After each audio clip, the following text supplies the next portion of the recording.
Pope Honorius I reigned from the 27th of October 625 to his death in 638. Honorius, according to the Liber Pontificalis, came from Campania and was the son of the consul Petronius. He became pope 2 days after the death of his predecessor, Boniface V.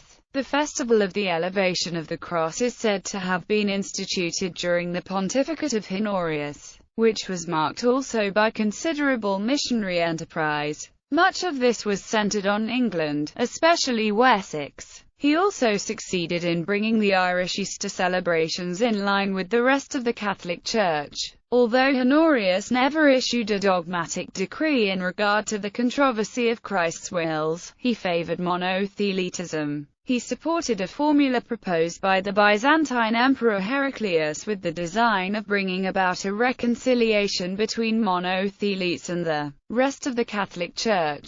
Monothelitism is the teaching that Christ has only one will, the divine will, in contrast with the teaching that he has both a divine will and a human will. To this end, Honorius sent his deacon Gaius to a synod in Cyprus in 634 hosted by Archbishop Arcadius II with additional representatives from Patriarch Sergius I of Constantinople. The anti-monothelite side in Jerusalem, championed by Maximus the Confessor and Sophronius of Jerusalem, sent to this synod Anastasius, George of Rishana, 2 of George of Rishana's own pupils, and 8 bishops from Palestine. When the two sides were presented to the emperor persisted with monothelitism, and so did Honorius. He was apparently aware of the rise of Islam, anathematization. Furthermore, the acts of the 13th session of the Council state, and with these we define that there shall be expelled from the Holy Church of God and anathematized Honorius, who was sometime Pope of Old Rome, because of what we found written by him to Patriarch Sergius, that in all respects he followed his view and confirmed his impious doctrines. The 16th session adds,